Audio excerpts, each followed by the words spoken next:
오늘 시간은 고린도서 강의 첫 번째 시간입니다. 고린도전서 과연 어떤 책인가? 라는 제목으로 함께 말씀의 은혜를 나누기를 원합니다. 고린도전서 어떤 책인가?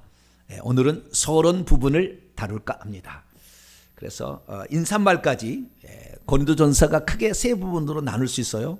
고린도전서 책을 보게 되면 이 책은 편지인데 1장 1절부터 9절까지가 머릿말, 1장 10절부터 15장까지가 본론, 그 다음에 16장 1절부터 마지막 절 16장이 끝인사 이렇게 돼 있어요. 그래서 오늘은 이제 서론, 머릿말에 관한 부분을 다루면서 고린도전서의 배경에 관한, 그러니까 이 책을 그냥 읽는 것보다 이 고린도란 도시가 어떤 도시고 뿐만 아니라 어떤 문제가 있어서 이 편지를 쓰게 되었는가. 지난 시간에 우리가 에베소 강의를 들었는데 에베소는 문제가 있어서 보낸 편지가 아니라고 그랬어요. 편지도 두 종류가 있는 거죠. 그런데 신약 성경 가운데서 서신서가 21권이 나오는데 그중에서 사도 바울이 13권을 썼어요. 그중에서 가장 심각한 문제를 가지고 있는 교회가 고린도 교회예요. 가장 심각한 교회가. 그러니까 문제가 있어서 그 문제를 해결하기 위하여 제가 보니까 적어도 한 10가지 이상의 문제가 있었어요. 이 문제가 있는데 이 문제를 해결하기 위하여 바울이 보낸 편지죠. 그러니까 이 본문의 말씀은 크게 두 종로 나눌 수 있어요. 본론을 보게 되면 책망하는 거예요. 너희들 왜 그랬느냐라는 책망하는 게 좀 나오고, 뿐만 아니라 그러면 너희들이 이런 문제는 어떤 길로 가야 되느냐는 그 바른 길을 권면하는 이런 것으로 구성되어 있습니다. 그래서 본론부터 들어가게 되면 본론의 1장부터 4장까지는 책망 위주입니다. 너희들 내가 그렇게 안 가르쳤는데 너희들 왜 그렇게 살아? 뭐 이런 내용이에요. 그런 말은 없어요. 그런 말은 없는데 나중에 내용 공부를 해보면 그 말이에요. 그 말이에요. 말은 그렇게 하지 않았어요. 그런데 좌우지간 너희들 왜 그렇게 사니? 뭐 이런 것들이 1장부터 4장까지 책망이 된 다음에 5장부터는 이러이런 문제가 있으니까 이러이런 문제는 이렇게 해결하는 게 좋겠어 라는 그런 권면의 말로서 기록이 되어 있습니다. 그래서 이 고린도 교회는 문제가 있는 곳에 보낸 사도의 편지다 라고 아시면 됩니다. 그래서 이 편지의 특징은 뭐냐면 누가 누구에게 편지를 보낸다 이 얘기를 꼭 해요. 머릿말에. 그러니까 처음에 우리가 편지를 쓰게 되면은 옛날에는 부모님 전상서, 꾀꼬리 아니 꽃피는 춘삼월에 만수무강하신지요. 처음에 이제 인사말이 들어갈 거 아닙니까? 부모님, 어머니, 저는 잘 있습니다. 어머니께서도 건강하신지요. 처음에 이런 게 있어야 될 거 아닙니까?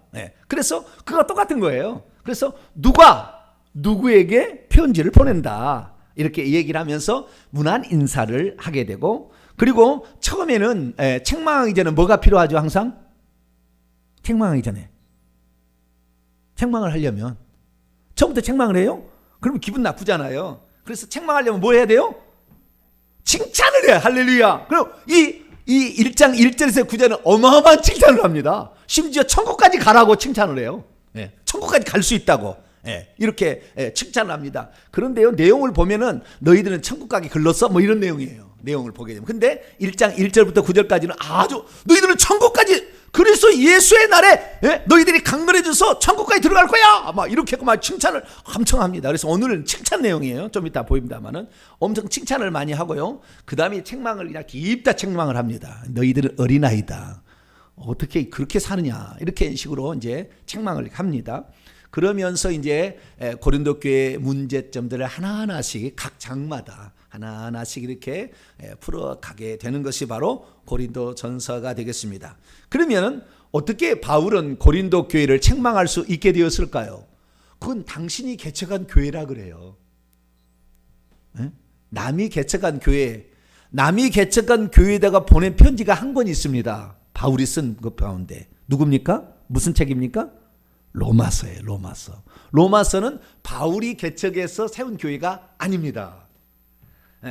어떤 그 교회와 사람에게 보낸 편지가 바울의 편지인데 21개의 서신서, 신약 성경의 총 27 가운데 서신서가 21개인데 그리고 13개가 바울인데 13개 가운데에 오직 한 권 로마서만 바울이 개척하지 않는 교회에 보낸 편지예요. 이제 마지막으로 로마에 가서 복음을 전하려고 미리 보낸 거예요. 미리 보낸 거. 이것이 로마서입니다. 그러니까 로마서는 아주 교리서입니다. 아주 교리서예요. 그래서 바울 서신 가운데 13권 가운데 제1교리서다. 최고로 교리가 잘 되었다는 것은 로마서입니다. 로마서. 그리고 지난번에 공부했던 에베소서 같은 경우도 매우 큰 교리서입니다. 교리서라 하면 신학을 말하는 건데요. 일종의 하나님이 누구냐, 그리스도가 누구냐, 뭐 성령이 누구냐, 구원을 어떻게 받냐, 교회는 뭐냐, 종말은 어떻게 되느냐, 이런 것들을 쓰는 것을 교리라고 그럽니다. 아시겠죠? 이게 교리는 다른 게 있잖아요. 방금 얘기한 또 이런 것들을 교리라고 얘기를 하는 거예요. 그래서 그런 부분에 관하여 쓰는데, 예를 들어서 에베소서는 교회론의 책이라고 제가 그랬잖아요. 지난번에. 물론 교회론만 나오는 건 아니에요. 그러나 중심이 교회론 테마죠. 이것이 에베소서고, 그 다음에 골로새서는 그리스도론입니다. 기독론. 기독론에서 공부하려면 골로새서를 공부해야 되는 거예요. 그는 보이지 않은 마음을 받아 먼저 나신 자라. 이렇게 얘기하면 그리스도가 누군지에 관한 골로새 1장 15절 이하를 보면 설명을 해주고 있어요. 그래서 이 그리스도론 공부를 하려면 골로새를 공부해야 된다. 그리고 로마서는 뭐냐? 로마서는 일종의 구원론 교과서예요. 구원론 교과서인데 여기는 칭의론, 성화론, 성령론, 그 다음에 예정론, 그 다음에 경륜, 뭐 이런 많은 것들을 포함하고 있습니다. 로마서는. 그래서 로마서는 엄청나게 교리적 서신이라 한다면, 그럼 고린도전서는 교리서신이냐? 고린도전서는 교리서신이? 라고 보기에는 너무나 작다.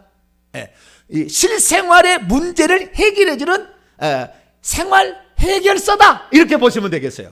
그러나 교리가 없는 건 아니에요. 교리가 없는 건 아니에요. 교리 한 번 있습니다. 예수 그리스도의 부활에 관하여 가장 확실한 것이 고린도전서 15장에 나와 있기 때문에 이것을 교리니까 이것은 예수님의 죽음과 부활, 그리스도론의 중요한 핵심 테마 아닙니까? 그래서 그리스도의 그 죽음과 부활에 관하여 고린도전서 15장은 우리에게 말해주고 있어요. 그래서 보통 사람들은 고린도전서 15장을 부활장이라고 합니다. 뭐라고요? 부활장이라고 이렇게 얘기를 해요. 그래서 나중에 여러분들이 혹시 신학을 하게 된다면 부활장은 어디입니까? 그럼 고린도서 15장 써야 되는 거예요. 예정론 그러면 에베소서 1장 이렇게 써야 되는 거예요. 이런 식의 하듯이 공부를 할 때는 그렇게 하게 되는데 예수님의 부활에 관한 아주 확실한 그가 부활이 없다는 사람이 있었거든요. 고린도 교회 문제 중에 하나, 10가지 문제 중에 하나입니다. 부활이 없다는 사람이 있었어요. 예수님의 종말을 가리켜서 종말하면서 부활이 없다는 사람이 있어서 아니야, 부활이 왜 없니?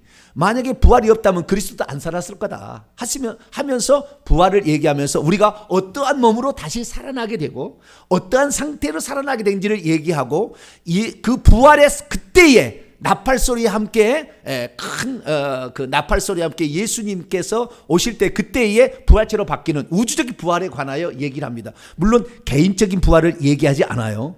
왜냐하면은 고린도전서는 비교적 초기에 쓴 서신인데 이 초기에는 임박한 종말론이 있어요. 임박한 종말이란 뭐냐면 내 세대에 주님이 온다라는 생각을 바울이 갖고 있었어요. 그렇기 때문에 고린도전서 읽어보면은 개인적인 종말은 거의 얘기하지 않고 전부 예수 재림으로 말미암아 끝날 우주적인 종말만 얘기를 합니다.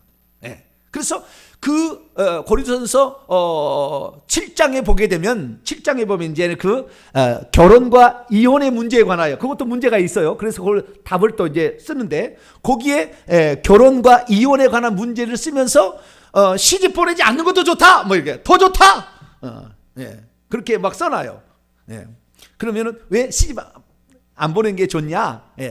그 결혼할 딸이 있는데. 그 시집을 가게 되면 어떻게 하면 남편을 기쁘게 할까 이렇게 생각해가지고 주님하고 멀어진다는 거예요.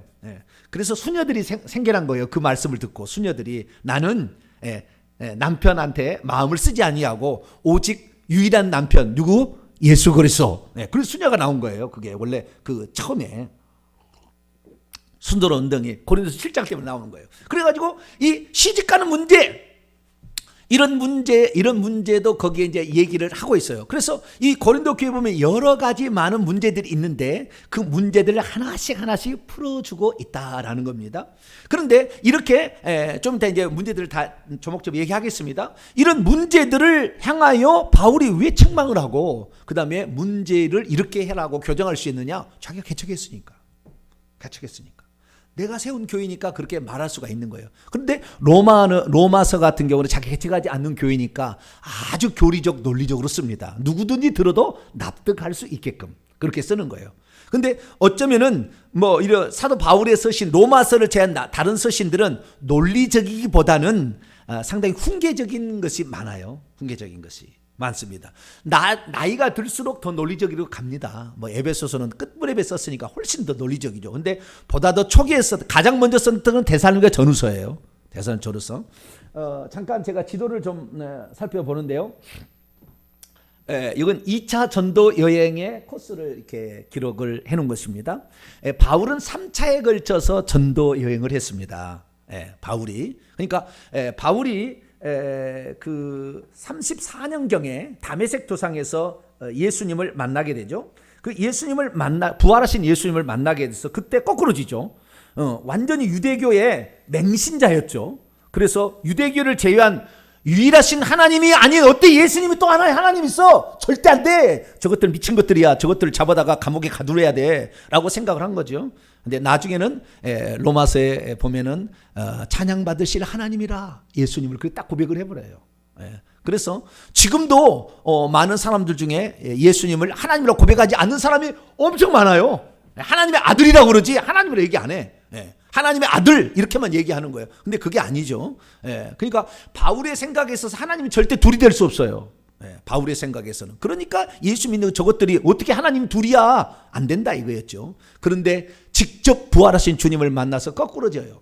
거꾸로진 다음에 그가 잠깐 아라비아로 갔다가 다시 다메섹으로 왔다가 피에락에서 자기 고향 다소로 가 있었는데 예루살렘에 핍박이 나서 흩어진 자 중에서 이제 빌립이 막 전도를 하고 흩어진 자 중에서 바나바가 안디옥에 사람들이 있다니까 가서 교회를 이제 자기가 목회자가 돼서 하게 될 때 자기 혼자 힘들다는 걸 알게 되고 그 똑똑한 바울이 생각이 난 거죠. 그래서 고향에 다소에 가 있는 바울을 불러다가 같이 목회합시다 해서 안디옥 교회를 둘이 목회를 하게 됩니다. 그러다가 하나님께서 두 사람에게 너 두 사람은 다른 사람의 이 교회는 맡기고 복음을 전해 가서 이방인의 복음을 전해. 그래서 이방인의 사도로 부르심을 받은 걸 알고 바울이 복음을 전하게 되죠. 복음을 전하게 돼가지고 1차 전도에 한번 갔다 오고 2차 전도에 한번 갔다 오고 3차 전도에 한번 갔다 오는 거예요. 그리고는 이제 잡혀가지고 로마로 죄수가 돼가지고 로마로 잡혀가게 되는 것이 4차 전도 여행 또는 로마 여행이라고 합니다. 그래서 로마에 가서 그 송사 황제에게 자기의 그 재판을 해달라 이렇게 요청을 하는데 그 재판을 요청하는 중에 감옥에 갇혀 있으면서 쓴 것이 에필골몬이에요. 에베소서, 빌립보서, 골로새서, 빌레몬서.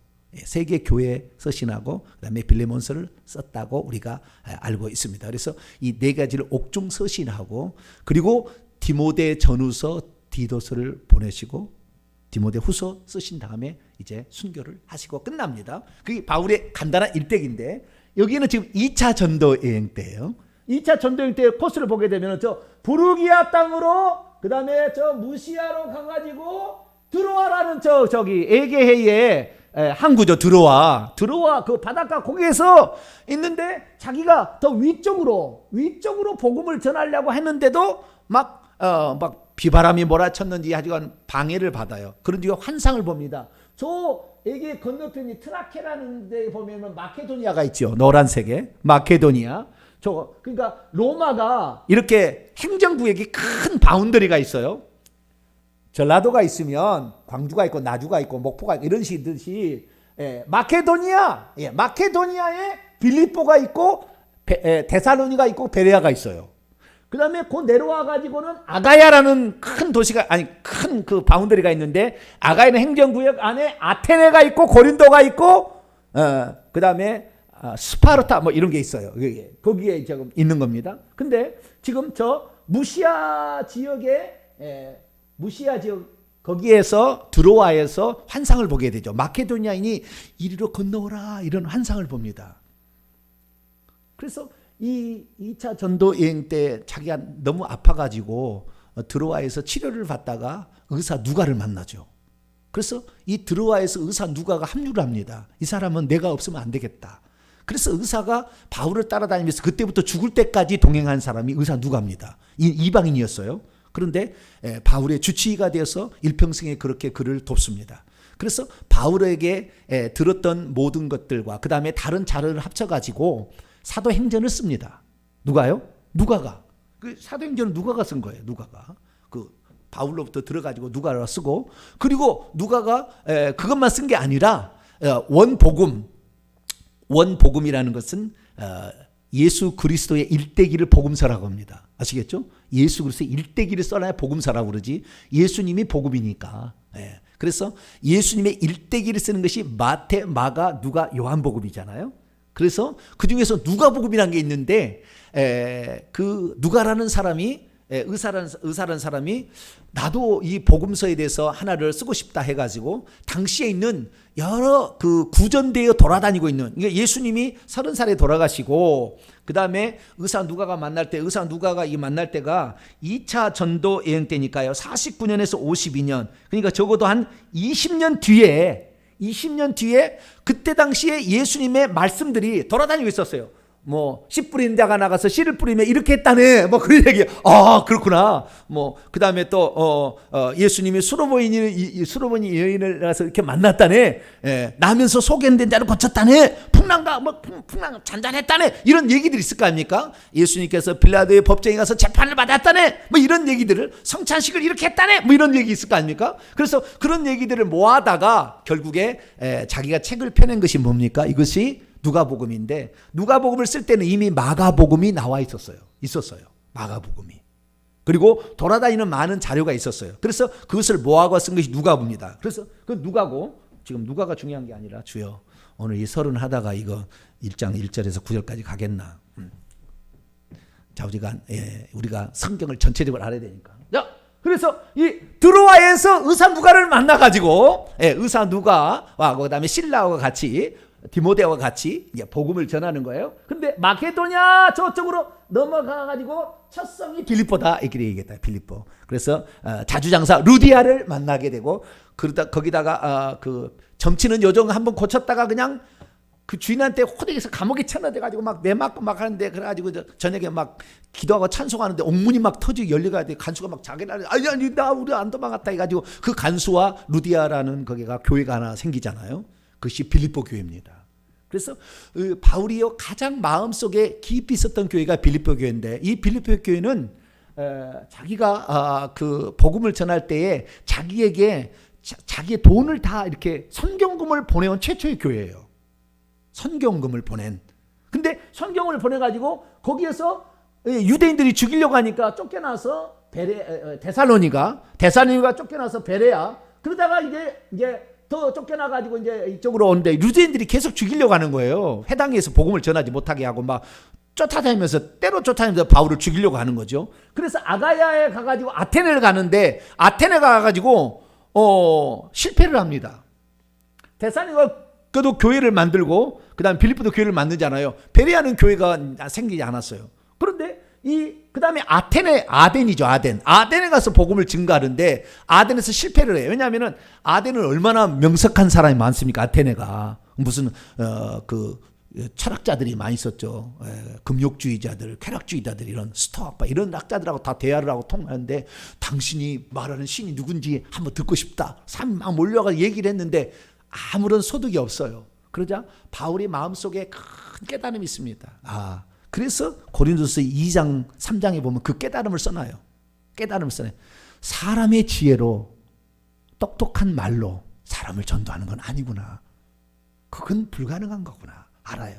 그래서 논리가 사람을 이렇게 깨닫게 하는 게 아니구나. 복음 그 자체가 선포하심으로 그것을 듣는 자들은 복음을 듣는 것이지 논리로 설명이 되는 거 아니다. 그걸 깨달아서 고린도 교회 가서는 고린도 지역에 가가지고는 걱정이 됩니다. 매우 걱정합니다. 왜? 고린도는 사실 이 로마의 큰 데에서 로마의 4대 도시 4대 도시 하나가 고린도입니다. 고린도. 안디옥이 하나이고요. 근데 4개 도시 하는 건데 안디옥, 로마, 그다음에 이 고린도인데 이 고린도는 아가야의 수도입니다. 아가야의 수도. 그러니까 아가야 지방에 예를 들어서 전라도다. 전라도의 지방의 수도는 아니고 직하시는 뭐죠? 광주잖아요. 경상도 가면은 부산 뭐 옛날 이러듯이 거기에 있는 것이 고린도가 바로 근데 한 60만 명 정도 살았다고 그래요. 당시에. 어마어마한 사람이 살았어요. 거기가 입지적으로 항구 도시거든요. 항구 도시이기 때문에 입지적으로 대단히 그러니까 동서남북에 있는 사람들이 거기 와서 화물을 풀고 무역을 하고 그다음에 상업을 하고 그다음에 행정구역상으로도 엄청난 도시였기 때문에 수많은 사람이 몰려왔어요. 그래서 바울이라는 사람이 이 고린도에서 아가야 복음 전하다가 에베소로 가는데 에베소는 이 소아시아라는 지역의 3번입니다. 3번. 여러분이 보면 3번인데 그가 바로 에베소입니다. 에베소. 에베소는 아시아의 수도 역할을 했습니다. 아시아의 항구 도시입니다. 여기도. 그래가지고 에베소에서 바울이 복음을 전하는 게 3차 전도 여행 때 에베소를 완전히 전도를 해서 에베소를 그 선교의 거점으로 삼습니다. 그래서 에베소에서 우리가 그 요한계시록 보면은 서머나 빌라델비아, 라우디게아 뭐 이런 교회 있잖아요. 이런 교회들 버가모 이런 교회가 다 그 근방이에요. 그래서 그때에 그 에베소에서 3년 동안 그 교회를 하시면서 거기에 온 한국에 온 사람들을 데려다가 복음을 가르쳐 가지고 교회를 개척하게 만드는 거예요. 이것이 바로 에베소입니다. 그래서 바울이 가장 애썼던 것은 에베소입니다. 3차 전도행 거점이고요. 2차 전도행의 거점은 고린도입니다. 2차 전도행 때 거점인데 여기는 1년 6개월 동안 머물면서 복음을 전했어요. 그러니까 바울이 생각하는 교회 가운데 가장 아끼는 교회는 에베소예요. 그 다음에 두 번째는 고린도라고 볼 수 있어요. 왜? 시간적으로 시간을 많이 썼잖아요. 거기에. 그래서 1년 6개월 동안 머무르며 있으면서 아가야의 수도였던 그 문화, 그 다음에 무역, 그 다음에 행정, 그 다음에 예술, 그 다음에 어떤 종교 이런 데가 아주 거점인 도시가 고린도였는데 이 고린도에서 바울이 복음을 전했습니다. 그리고 3차 전도 여행 때 고린도 교회에 문제가 있다는 것을 알고 편지를 써가지고 디모데에게 보냅니다. 이것이 고린도 전서인 거예요. 그래서 오늘 우리가 고린도 전서는 자기가 교회 개척했는데 이 교회가 문제가 생겼다는 얘기를 듣고 오늘 이제 본문 뒤에 나옵니다. 글로에의 지편으로 그 사람들로 말미암아 이 고린도 교회가 지금 문제가 많이 생겼다는 얘기를 듣고 큰 근심을 합니다. 그래서 근심을 해서 그 교회에게 문제를 해결하기 위해서 보낸 편지가 뭐다? 고린도 전서다. 이렇게 보시면 되겠습니다. 그래서 고린도 전서는 바울이 개척한 교회로서 자기가 할 말을 할 수 있는 교회였죠. 근데 고린도 전서나 이제 고린도 후서는 더 갑니다만은 고린도 전서나 고린도 후서를 보게 되면 놀라운 일이 있는데요. 사진 하나를 더 보고 넘어가도록 하죠. 여기는 조금 더 내가 확대한 거예요. 지금 이제 그리스라고 보여지는 그 그리스라는 글자 밑에 이쪽을 아가야라고 그 이름을 마게도냐라고 한 거예요. 아시죠? 아가야인데 그 아가야에서 아테네 그 꼭지점에 아테네가 있고요. 그 다음에 건너편에 고린도가 있습니다. 그래서 여기가 바로 아카이아로 나왔는데 아가야, 그 발음으로는 아카이아겠죠. 근데 아가야 여기 다음에 사모스 오른쪽에는 에베소입니다. 에베소. 그래서 왔다 갔다 하면서 여기가 두 항구가 아주 중요한 항구였다. 이렇게 보시면 되겠습니다. 자, 그러면은 잠깐 이 서론 부분을 정리를 하도록 하겠습니다.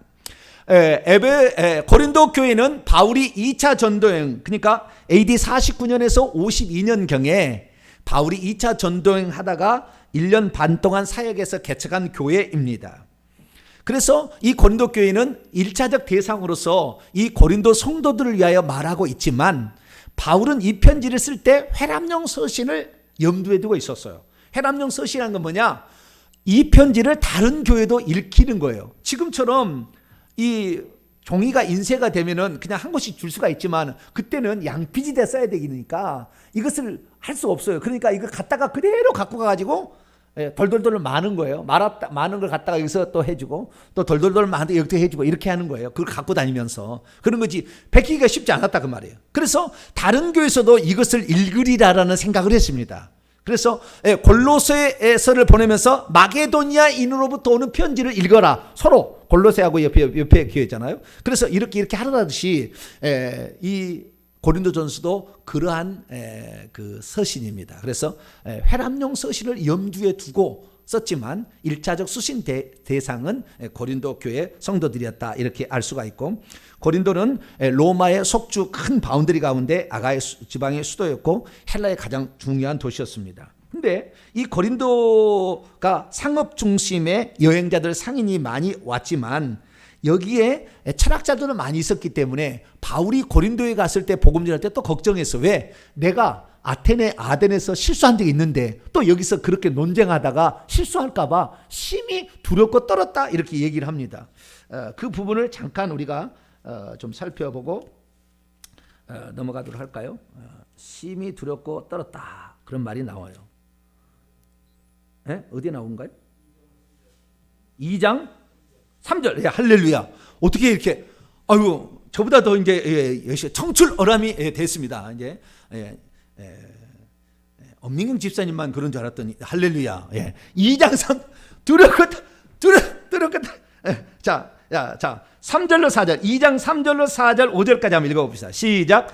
내가 너희 가운데 거할 때 약하고 두려워하고 심히 떨었노라. 내 말과 내 전도함이 설득력 있는 지혜 말로 하지 아니하고 다만 성령의 나타나심과 능력으로 하여 너희 믿음이 사람의 지혜에 있지 아니하고 다만 하나님의 능력에 있게 하려 하였노라. 아멘. 여기도 헬라 철학하는 사람이 많이 있을 텐데 여기도 내가 가가지고 또 실패할까 심히 두렵고 떨린 상태에서 나는 십자가 위에는 절하지 않겠다 이 작정을 한 거예요. 내 유식함 자랑하지 않겠다 작정을 한 거예요. 그랬는데 진짜 최고의 교회를 만들었어요. 에베소 교회는 12명밖에 안 된다니까요. 고린도 교회는요 집단입니다. 집단. 숫자는 나오지 않지만 엄청난 집단이에요. 그래서 고린도전서 14장에 보게 되면 방언과 예언을 얘기하는데 거기에 예배 찬송시, 예배 시간에 어떻게 해야 된다는 걸 얘기하므로 거대한 집단을 만들었음을 여기서 알 수가 있어요. 그래서 바울이 전도한 가운데 가장 많은 숫자를 확보한 것이 고린도 교회입니다. 고린도 교회. 그래서 상당히 많은 관심을 가지고 있었는데, 근데 문제는 뭐냐? 여기가 무역항이다 보니까 음행이 심했어요. 뱃사람들이 많은 데는 음행이 심하잖아요. 창녀촌이 있어요. 그래가지고 음행이 심하잖아요. 그래서 여기에 아주 음행이 심했기 때문에 음행도 10가지 문제 가운데 하나입니다. 음행의 문제. 5장에 가면 나오는데 자기 아버지의 아내, 그러니까 자기 어머니가 아니에요. 자기 아버지 아내 후처인 것 같아요. 그 사람을 간통하는 사람이 있었어요. 교회 내에. 그래가지고 그걸 엄히 꾸짖습니다. 그건 사탄에게 내주라고. 그런 놈들은. 교회에서 한번 이렇게 더러움이 밀려들기 허용하기 시작하면 교회는 급속히 타락한다. 그래서 이걸 징계하라. 막 이렇게 권징을 아주 명령하는 게 여기에 나옵니다. 그래서 이러한 그 음행이 있었는데 왜 음행이 있을 수밖에 없었냐면 이 도시에 그 최고의 신은 아프로디테라는 여신을 섬기고 있었습니다. 미의 여신이죠. 에베소로 말하면 아테미 여신과 똑같은 겁니다. 미의 여신 아프로디테라는 여인을 숭배하고 있었는데 우상 숭배가 엄청 심했어요. 여기에다가 음행뿐만 아니라 이 음행은 어떤 음행이냐면은 신에다가 신전에 12개나 있었어요. 이 고린도에는 12개의 신전이 거대한 신전이 있었는데 이 신전에 가서 제사를 드리고 나서 음행을 하는 거예요. 그러니까 우상 숭배에 관한 얘기가 고린도전서는 한 절반이야. 우상 숭배에 관한 얘기야. 우상의 제물을 먹지 말고 우상을 고린도 10장 20절 이방인이 제사하는 것은 다 귀신에게 하는 것이다. 뭐 성만찬도 하면서 너희들이 성찬의 예식과 우상의 제물을 같이 먹을 수가 있겠느냐. 그 다음에 8장에도 우상의 제물 문제, 10장에도 우상, 계속 이런 우상이 많이 나오는 거예요. 다른 데보다 우상이 많이 나오는 것은 이 도시 자체가 우상 숭배. 왜냐하면 신들한테 빌어야 될 거 아니에요. 우리 배 타러 나가는데 살려달라고 자기 신에게 빌어야 될 거 아닙니까? 그러니까 그런 우상도 많이 있고, 그러다 보니까 창녀들도 많이 있었는데, 심지어 이런 공적인 창녀가 1000명이 있었대요, 이 도시에. 그러니까 옛날에 그런 말이 있어요. 고린도화하다, 그런 것은 성적으로 부도덕하다라는 말과 대체가 됐다는 거예요. 대체가 됐다는 거예요. 그래서 여기에는 그런 우상 숭배 있는데, 그 중에서 치유의 신인 아스클레피우스라는 신도 있었고, 아폴로라는 태양 신도 있었고, 12개의 신이 모시는 신전이 건축되어 있어서 이 도시가 우상 숭배의 거점이자 음행의 도시였다라는 겁니다. 왜 제가 이 얘기를 하냐면, 이렇기 때문에 은사가 많은 거예요. 고린도전서 12장, 13장, 14장 이 세 장은 아예 은사장이잖아요. 고린도서 은사, 신령한 9가지 은사와 지체에 관한 얘기가 12장, 13장의 사랑의 은사, 14장의 방언과 예언. 이게 다 문제가 있었던 거예요. 사랑으로 행하지 않은 문제가 있었고요. 그 다음에 방언 자랑하고 막 했던 문제가 있었던 거예요. 그 다음에 12장에는 은사 많이 가졌다 이렇게 얘기하고 자랑하고 있는데, 오늘 본 말씀에도 나옵니다. 7절, 1장 7절을 보면 너희가 모든 은사, 이런 카리스마죠, 은사에 부족함이 없이, 이게 칭찬입니다. 바울이 이 교회를 칭찬하는 4가지 칭찬 가운데 한 개가 너희 교회는 은사에 부족함이 없었다. 부족함이 없었다라는 말은 충분했다는 거 아니에요. 성령의 신령한 9가지 은사가 고린도서 12장에 나오는데, 이런 은사들이 다 있었어요. 누가? 어디에가? 고린도 교회가. 다른 교회는 그러지 않아요. 다 이렇게 안 나타나요. 그런데 이런 은사가 많이 나타나는 거면요, 은사와 표적이 없이는 음행을 끊지 못하고 우상숭배를 끊지 못하니까, 하나님의 살아계심이 눈으로 보여져야만이 그런 죄악 가운데 있는 사람들이 거기에서 헤어나올 수 있을 것 같으니까, 하나님께서 고린도에는 특별히 은사를 더 많이 준 거예요. 근데 오늘날에 우상 숭배할 일이 별로 없으니까 교회도 은사가 별로 없는 거죠. 없는 거예요. 아시겠죠? 우리가 정말 은사가 나타나려고 그러면은 이런 세상에 유혹하는 게 너무 강력하든지 핍박이 강력하든지, 그래서 목숨이 경각간에 달려있으면 은사가 나타나요. 은사가. 이게 하나님 많이 부어주는 거예요. 특별히 그럴수록 더 하나님을 의지할 수밖에 없고 기도할 수밖에 없거든. 그러니까 기도 많이 하면 은사가 그만큼 많이 나타나는 거예요. 나는 은사 받기 싫다, 기도 안 하시면 돼요. 절대 은사 안 옵니다. 기도 안 하면은. 기도한 사람에게 하나님이 은사를 주니까. 그래서 여기에는 그만큼의 열성분자가 많았다는 건데요, 열성분자 때문에 문제가 나타나는 것이 분쟁의 문제입니다. 이것이 2장, 3장, 4장에 나오는 문제인데, 2장에 1장과 2장, 1장, 2장, 3장, 4장인데 1장부터 이렇게 분쟁이 나오는데요, 그 분쟁이 자기들의 열성이 많다 보니까 그러는 거예요. 열정이 많다 보니까. 은사도 풍성하잖아요. 뿐만 아니라 자기들을 가르친 그 스승에 대해서 아주 자부심을 가졌어요. 바울은 1년 6개월 동안 하고 갔지만 거기에 아볼로라는 사람이 와가지고 가르칩니다. 아볼로, 알렉산드리아 출신의 아주 명석한, 똑똑한, 헬라 철학에 아주 밝은 이러한 친구가 왔는데, 이 사람이 예수 그리스도를 믿게 되고, 그 다음에 이 고린도에서 바울이 복음을 전할 때 처음에는 돈이 떨어져 가지고 천막을 만드는 일을 합니다. 고린도에 가서 복음 전하지 아니하고 처음에는 천막 치는데 그 천막을 치고 있는 이런 데를 일을 하고 있는데, 거기에 브리스길라 아굴라라고 그러죠. 브리스길라 아굴라도 그 천막을 치고 있는 거예요. 이탈리아 로마에서 쫓겨나가지고 거기 지금 고린도까지 와 있어요. 왜냐하면은 그 브리스가의 남편이 유대인이거든요. 브리스가는 로마인이고, 그런데 유대인을 추방령을 내립니다.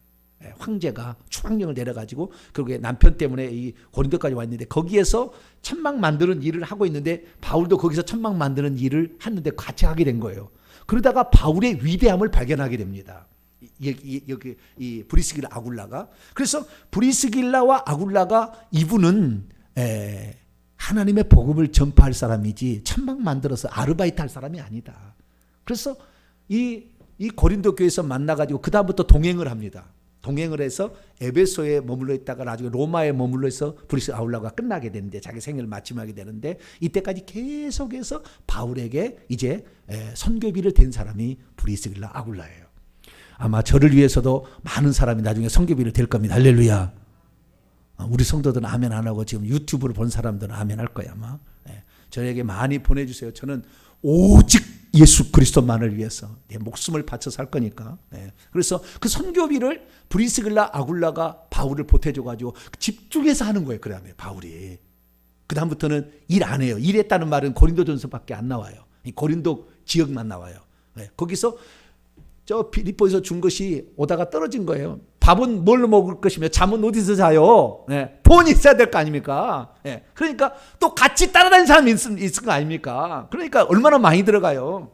그런데 돈이 떨어져 가지고 고린도에 가가지고는 텐트 치다가 좋은 사람을 만난 거예요. 그러니까 다 우연은 없어요. 이 세상에. 우연은 없어요. 누군가가 이렇게 도울 사람이 생기는 거죠.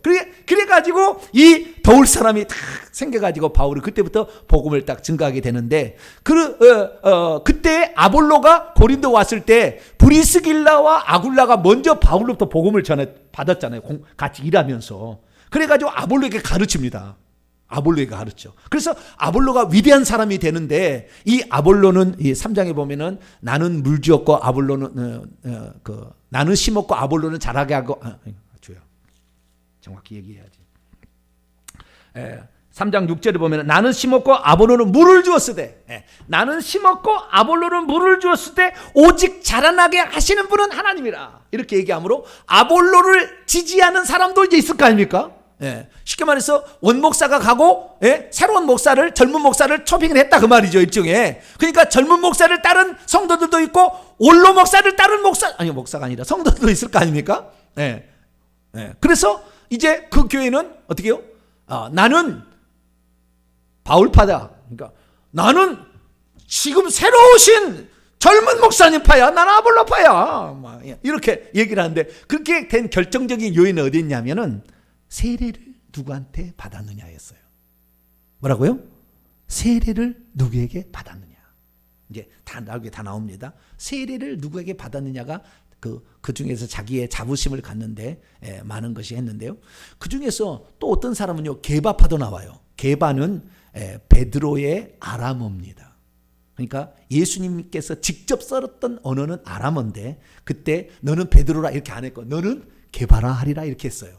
그런데 그것을 헬라어로 베드로라고 번역을 했을 뿐입니다. 예수님이 베드로란 말을 한 적이 없어요. 게바라고 얘기했죠. 그래서 계속 게바가 나옵니다. 바울은 베드로라고 썼지만 어쩌다 한 번씩 쓰고요. 게바라고만 썼어요. 그래서 게바파가 나옵니다. 자, 게바파를 잠깐 볼까요? 12절 읽습니다. 시작. 내가 이것을 말하거니와 너희가 각각 이르되 나는 바울에게 나는 아볼로에게 나는 게바에게 나는 그리스도에게 속한 자라 한다는 것이니 아멘. 그러니까 복음이 전해졌는데 벌써 이 예루살렘 교회가 핍박으로 말미암아 12사도 위에는 다 흩어졌다고 그랬잖아요. 스데반 집사 때문에 흩어졌다고 했잖아요. 그런데 그때도 요한하고 베드로, 그 다음에 예수님의 친동생 야고보는 장로 중에 우두머리고 사도의 우두머리 베드로인데 야고보는 학교에 있다가 어떤 교회마다 개척했을 때마다 갔어요. 그래서 갈라디아 읽어보게 되면 안디옥 교회가 개척되니까 베드로가 거기를 갑니다. 그것이 갈라디아 2장에 나와요. 그런데 유대인들 야고보가 보낸 자들이 온다고 하니까 게바가 이방이라고 식사하다가 자리를 피해버리는 거예요. 그런 사태가 나서 책망을 하잖아요. 바울이 책망을 하는, 우리가 믿음으로 말미암아 구원 얻은 것이지 아직도 이렇게 그 정결례가 아직도 있느냐 하면서 아주 책망을 하잖아요. 그때도 게바라고 언급을 합니다. 게바라고. 그래서 이 게바가 있는데 그만큼 바울은 여러 지역을 돌아다니면서 예수님께서 직접 들었던 얘기를 들려주는 사람으로 이렇게 나옵니다. 그래서 고린도에도 그러면 게바가 갔을까라는 문제를 했는데, 저도 이제 신약학 박사과정을 통하여 이 고린도전서를 공부를 하고 있는데요. 이 공부를 하는 거 보니까 없었다고 해요. 전문가들, 그게 아주 일평생을 공부한 사람 얘기해 보니까 아마 게바는 오지 않았고 게바에게 영향을 받은 사람들이 와서 여기에도 한 무리, 워낙 거대한 도시였으니까 영향을 미쳐서 나는 바울의 원조가 아니고, 바울은 사도라고 부르기에는 맨날 사도성에 대해서 의심을 많이 사람들이 했잖아요. 그래서 당신은 사도니 아니니, 왜? 이 땅에 육신을 입고 오신 예수님부터 보냄을 받지 않았기 때문에. 그 어린 양이 12사도라고 얘기하는데, 베드로부터 12사도가 그때는 예수님이 직접 육신을 입고 있을 때 불렀잖아요. 그리고 둘씩 보냈잖아요. 그렇기 때문에 보냄을 받은 자라는 사도의 의미로서는 베드로, 야곱, 베드로, 안드레, 무슨 빌립 이런 사람 다 포함이 되지만 바울은 포함이 안 되죠. 왜냐하면 죽고 난 다음에 몇 년 뒤에, 한 4, 5년 뒤에 있었던 일이니까. 그래서 많은 사람들이 너는 사도가 아니라는 말을 많이 했어요. 너는 사도가 아니다. 그래서 나는 사도라. 다른 데는 몰라도 고린도 교회 너희에게는 내가 사도다. 왜? 내가 너희에게 복음을 와서 전했으니까, 복음을 전하라 해서. 그것이 고린도서 9장 얘기입니다. 나중에 공부합니다. 너희들에게는 내가 사도가 아니겠느냐. 그 사도성에 관한 문제를 고린도서 9장이 나오고, 고린도 후서에는요 한 5, 6장을 그 얘기를 해요. 하도 그 문제를 삼으니까 사람들이. 그래서 그 사람들이 뭐냐면은, 나는 바울 원조가 아닌 예수님의 원조파야. 이게 게바파라니까요. 나는 예수님의 직접 원조로 나는 배운 거야. 이건 누구예요? 게바파예요. 게바파. 게바파, 아볼로파, 그 다음에 바울파, 이렇게 막 나누게 되니까 어떤 사람은 나는 이것저것 저것도 아니고 그리스도파다. 이게 무슨 파요? 나는 예수파다. 이게 네 가지 파벌이 있었다. 이게 분쟁이 있었다는 거예요. 그래서 이건 다 뭡니까? 열정이 있어서 그런 거겠죠. 안 그래요? 열정이 없는데 무슨 게바파, 아볼로파가 나오겠어요. 열정이 있으니까. 나는 여기에서 배웠다. 그런데 너무 사람을 따라가도 안 됩니다. 그 사람이 가르친 그 바를 따라가야지. 사람을 너무 지지하게 되면은 분쟁이 생길 수가 있다고요. 이것은 다음 주에 이제 분쟁에 관한 얘기를 하겠습니다. 그래서 이런 문제들이 있었어요. 그래서 지금까지 그 문제들을 보게 되면 여기에 나오지 않는 문제가 몇 가지가 있는데, 그걸 정리를 간단히 하다 보면은, 그러니까 고린도 교회에 무슨 문제가 있었느냐라는 건데요. 이 문제 가운데 음행의 문제는 나왔고, 분쟁의 문제 나왔고, 음행 문제는 5장에 나옵니다. 그다음에 6장에 가면은 고린도 교회가 워낙 크다 보니까 거기에서 서로 간에 문제가 생겨서 송사를 하는데, 재판을 교회의 성도들이 교회에서 재판하지 않냐고 세상 법정에, 로마 법정에다가 하니까 바울이 책망을 해요. 너희들이 예수 믿는 사람이면서 이 예수 믿는 이야기, 서로 싸운 이야기를 왜 세상 법정에 가서 얘기를 하냐. 책망을 해. 그 송사에 관한 얘기가 6장에 이렇게 나오고요. 7장에 가면 결혼, 이혼의 문제. 그래서 임박한 종말을 맞이해서 결혼 문제와 이혼 문제, 이런 문제에 대해서 어떻게 할 거냐, 이게 얘기가 나오고 있고요. 그 다음에 8장에 가서는 우상의 재물을 먹는 문제는 어떻게 할 거냐. 왜냐하면 초신자가 있는데 자기를 와서 대접해 주는데, 초신자가 우상에 바친 재물을 갖다가 모르고, 아직 모르니까 음식을 만들어서 먹으라고 할 때 과연 먹을 거냐 말 거냐, 이런 문제죠. 그래서 그런 문제, 우상의 재물 문제가 8장에 나오고요. 그 다음에 9장에 가서는 내가 사도가 아니냐. 나는 누구한테 돈 달라가지고 내 스스로 벌어서 복음을 증거한다. 그런 얘기가 바로 9장의 얘기가 되겠습니다. 그리고 이제 10장에 가서는 그 이방인의 제사하는 문제, 그 다음에 성찬식을 먹고 우상의 제물을 먹는 문제, 이거 얘기를 하고 있는 게 10장이고, 11장에 가면은 아예 이제 두 가지 얘기는 나오는데, 교회 내에서 여자들이 이렇게 하얀 이런 그 두건 같은 거, 천주교 가면 쓰잖아요. 하나님의 교회도 쓰고 있어요. 그거 아시죠? 머리에 뭘 써야 된다는 거. 긴 머리 대신에 여자들은 권세 아래 있는 표를 위하여 옛날에 죄를 지었기 때문에 뭘 써야 된다. 이 문제가 11장에 나오고 있고, 그 다음에 성만찬을 바울이 직접 주님부터 받아서 쓰고 있다. 내가 주께 우리에게 전한 것을 주께서 내게 가르치는 내게 너희에게 전한다면서 성만찬 예전에 우리가 쓰는 그 본문이 고린도서 11장에 나옵니다. 그리고 12장, 13, 13장은 은사장이에요. 너희들이 그 은사를 막 자랑하고 자기들이 최고다 막 했을 때 그 은사들과 그 다음에 직분들, 그 다음에 13장은 사랑, 14장은 은사 중에서 가장 중요한 예언과 방언의 문제. 얘기를 하고 있고, 그 다음에 부활이 없다 하는 사람이 있었어요. 종말이 가까우는데 부활이 없다. 세상이 잘 먹고 잘 사는 거라 그런 자들에 향하여 15장 부활장을 쓰고, 16장에 가면은 이 고린도 교회가 워낙 부자 교회였기 때문에 헌금을 모아서 우리가 예루살렘 교회를 돕자. 지금 예루살렘 교회는 너무 약해져 있다. 그래서 연보 문제를 얘기하면서 인사말을 마치는 것이 바로 고린도서 15장이 되겠습니다. 할렐루야. 고린도서 강의가 다 끝났습니다. 오늘로. 오늘 첫 시간인데 아예 다 끝났습니다. 이런 내용이 바로 고린도서 15장의 내용이 되겠습니다.